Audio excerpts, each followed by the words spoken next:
25 लोकसभा क्षेत्र बरेली से जनशक्ति एकता पार्टी के प्रत्याशी रोहतास कश्यप एडवोकेट से हमारे संवाददाता की लोकसभा चुनाव को लेकर सीधी बात। सर, आपका परिचय जानना चाहेंगे? नमस्कार सर, मैं रोहतास कश्यप एडवोकेट जनशक्ति एकता पार्टी से 25 बरेली लोकसभा प्रत्याशी हूँ। सर रोहतास जी, आप बरेली लोकसभा क्षेत्र से जनशक्ति एकता पार्टी के प्रत्याशी हैं, तो किन मुद्दों को लेकर आप जनता के बीच आ रहे हैं? बहुत बढ़िया बात। देखिए, मुद्दों की अगर बात करें तो मुद्दे ही मुद्दे हैं हर तरफ। सिर्फ जो है अगर देखा जाए तो आज़ादी के 77 साल बाद भी डेवलपमेंट की कोई बात नहीं हो रही है, विकास के मुद्दों की कोई बात नहीं हो रही है। ये जो चुनाव चल रहे हैं, जो पार्टियां हैं, इस्टेब्लिश्ड पार्टियां हैं, ये जो चुनाव लड़ रही हैं, कोई मुद्दे की बात, डेवलपमेंट कोई मुद्दा नहीं है उनका। उनके मुद्दे जो हैं बिल्कुल सब हवाई मुद्दे हैं। कोई मान लीजिए मंदिर मस्जिद के मुद्दों पे लड़ रहा है, कोई जाति धर्म के नाम पे लड़ रहा है, ये मुद्दे हैं, इनको कोई मुद्दा ही नहीं। अब हम बात करते हैं अपने मुद्दों की। तो हमारा जो मुद्दे हैं वो बहुत ही बेसिक से मुद्दे हैं। बेसिक से मुद्दे क्या हैं? आपको शिक्षा, स्वास्थ्य, चिकित्सा, ये मुद्दे हैं हमारे। तो सबसे पहले मैं आपको लेके चलता हूँ एजुकेशन की तरफ। एजुकेशन की स्थिति ऐसी है कि गरीब आदमी अपने बच्चे को पढ़ा नहीं सकता। सरकारी स्कूलों में स्थिति अच्छी नहीं है, एजुकेशन की क्वालिटी नहीं है, उनमें एजुकेशन जो है वो उतने अच्छे से नहीं दी जाती है। प्राइवेट जो सेक्टर के स्कूल हैं उनमें इतनी महंगी एजुकेशन है कि गरीब आदमी अपनी दिन भर की कमाई, अपने महीने साल की कमाई जो सिर्फ एजुकेशन पे खर्च कर पाएगा। लाख रुपए, 1.5 लाख रुपए इतनी फीसें जाती हैं। सिलेबस बहुत महंगे हैं। दूसरे, यहाँ पर एजुकेशन में एक बड़ा वैक्यूम ये है कि एजुकेशन में बड़ी असमानता है, बहुत ज़्यादा डिफरेंस है।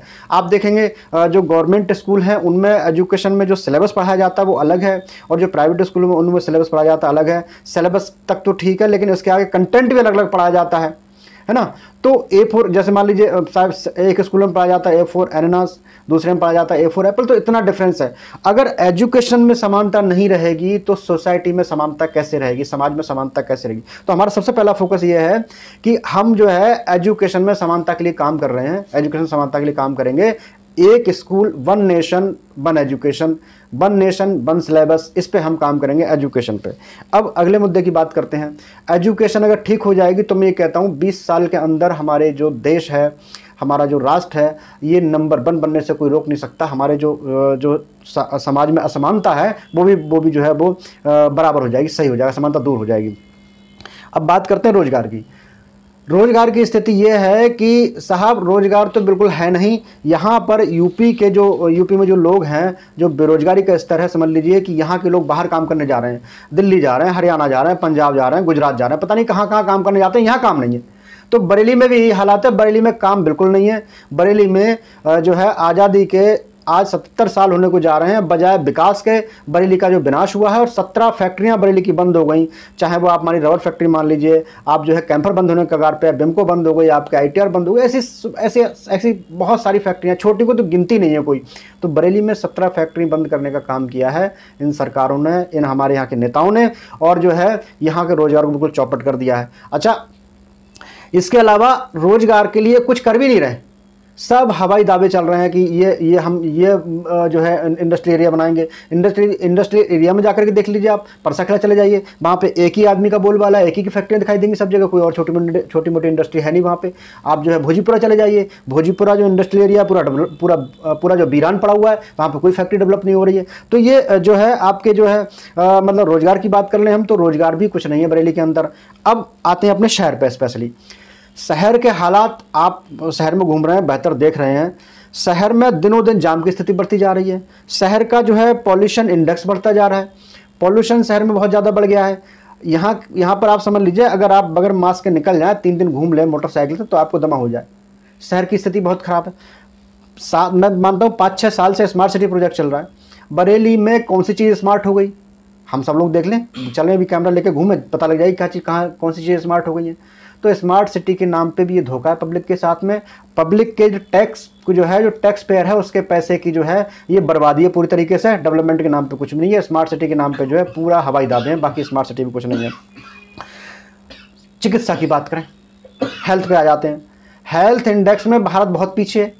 हेल्थ की स्थिति देख लीजिए, अगर आप डिस्ट्रिक्ट में चले जाएंगे तो डिस्ट्रिक्ट में डॉक्टर नहीं है। डॉक्टर मिल जाएंगे तो उनके पास जो है वहाँ पे जो है दवाइयाँ नहीं है। तो डिस्ट्रिक्ट में जो है प्रॉपर इलाज नहीं मिलता आदमी को। जैसे तैसे करके गरीब आदमी इलाज अगर कराने चला भी जाए तो वहाँ पे सुविधाएं नहीं है, और प्राइवेट में महंगा इतना है यहाँ पर जो है कि आदमी इलाज नहीं करा सकता। छोटा सा अगर चले जाओ तो 800-900 रुपये का पर्चा बनता है और 2-3 हज़ार रुपये की दवाई बैठती है आदमी की 1 हफ्ते की।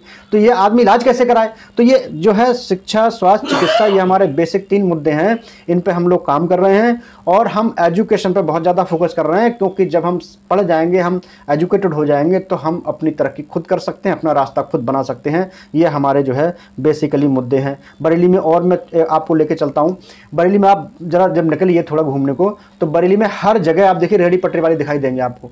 रेहड़ी पटरी वालों के लिए इस बरेली नगर निगम ने या बरेली के नेताओं ने कुछ भी नहीं किया। इनको बेचारों को कहीं कोई जगह अलॉट कर देते, वहाँ पर बैठ के अपना जो है वो अपना व्यापार करते, वो अपना रेहड़ी पटरी लगाते। बेचारे जाए कहाँ? गरीब आदमी कहाँ जाए वो? तो उसके लिए भी कोई व्यवस्था नहीं करी है उन्होंने। सड़क पे झुग्गी झोपड़ी आपको दिख जाएंगी। आज आप देखिए, यहाँ से निकलिए, देखो कितने लोग दिख जाएंगे आपको सड़क पड़े हुए। तो ये हालात हैं शहर के। दूसरे, ये कहते हैं कि हम गरीबी दूर कर रहे हैं। अगर गरीबी ये दूर कर रहे हैं तो जिन 80 करोड़ लोगों को राशन फ्री बांट रहे हैं वो कौन है? ये भी पता होना चाहिए। ये भी बताएं वो गरीब है कि नहीं है। तो कह रहे गरीबी दूर कर दी। 2 करोड़ लोगों को रोजगार दे दिया। अगर 2 करोड़ लोगों को रोजगार दे दिया तो 2 करोड़ रोजगार कौन से हैं? कितनी वैकेंसियां निकाली गई ये बता दें लोग। तो रोजगार भी कुछ नहीं है, स्वास्थ्य पे भी कोई काम नहीं कर रहे, शिक्षा पे भी कोई काम नहीं कर रहे। यहाँ पे जो है आप देखिए हेल्थ पे, किसी पे कोई काम नहीं हो रहा। पूरे बरेली क्या, पूरे भारत का यही हाल है। मैं तो बरेली के प्रत्याशी इसलिए बरेली की बात कर रहा हूँ स्पेशली। तो ये सारे मुद्दे हैं सर। रोहतास जी, अगर यहाँ की जनता ने आपको चुनाव में सांसद बना करके भेजा यहाँ से बरेली से, तो किस तरीके से आप बरेली में अपने मुद्दों को लागू करेंगे? देखिए, बरेली में जनता मुझे चुन के सांसद बना दे। देखो, सांसद तो मैं बन जाऊंगा, आज बनूं चाहे कभी बनूं, बनना तो है। अब ये ठान लिया तो ठान लिया, जनता के लिए काम करना है तो करना है, चाहे समय कितना भी लगे। तो अगर जो है जनता मुझे यहाँ पे सांसद चुन लेती है तो मैं सबसे पहला जो काम करूँगा, बरेली को रोजगार देने के लिए काम करूँगा। जो लोग यहाँ से हमारे गरीब मजदूर भाई जो बाहर जाके काम करते हैं, जो वहाँ जाते हैं बेचारे पैदल जाते हैं, अभी देखा कोरोना में कितने लोग पैदल पलायन हुआ लोगों का, उनकी उस समस्या पर सबसे पहले काम करूँगा। मैं रोजगार के लिए फैक्ट्री इंडस्ट्री की व्यवस्था कराऊंगा यहाँ पर, जिससे लोग बाहर काम करने ना जाएँ। दूसरा, यहाँ पर मैं एजुकेशन पर काम करूँगा। जो सिलेबस है मैं उसके लिए काम करूँगा कि लोगों का जो स्कूल है उनका सिलेबस एक हो, और हमारा गरीब से गरीब बच्चा भी वही किताबें पढ़ पाए, वही कंटेंट पढ़ पाए जो हमारे बड़े लोगों के, बड़े पैसे वाले लोगों के बच्चे पढ़ते हैं। ये मेन इंपॉर्टेंट है। दूसरा मेन इंपॉर्टेंट मुद्दे हैं। और मैं आपको बताऊं ये, और अपने स्वास्थ्य के लिए बात करूं तो स्वास्थ्य में डिस्ट्रिक्ट में मैं ऐसी व्यवस्थाएं कराऊंगा कि डिस्ट्रिक्ट में जो है आपके प्राइवेट हॉस्पिटल फेल करें डिस्ट्रिक्ट। ये मेरे सबसे पहले जरूरी मुद्दे रहेंगे यहाँ के। और बरेली में जो डेवलपमेंट जो रुका हुआ है इसके लिए करूंगा कि बरेली जो है बरेली जाम मुक्त हो जाए, और बरेली में जो है आपके यहाँ पर धूल धक्काड़, ये जो पॉल्यूशन है ये कम हो जाए। आप बरेली शहर की जनता को हमारे चैनल के माध्यम से क्या संदेश देना चाहते हैं? मैं बरेली की जनता को सबसे पहले तो आपके चैनल के माध्यम से उनको शत नमन और प्रणाम करना चाहूँगा। बरेली की जनता बहुत ही जागरूक और समझदार है।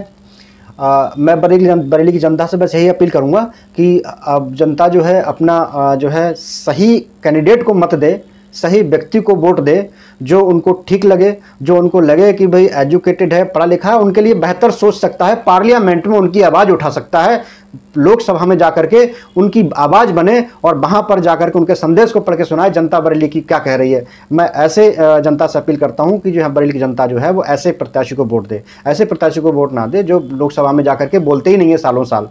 मैं ये संदेश देना चाहता हूँ। जनता समझदार है, खुद तय कर लेगी। Thank you.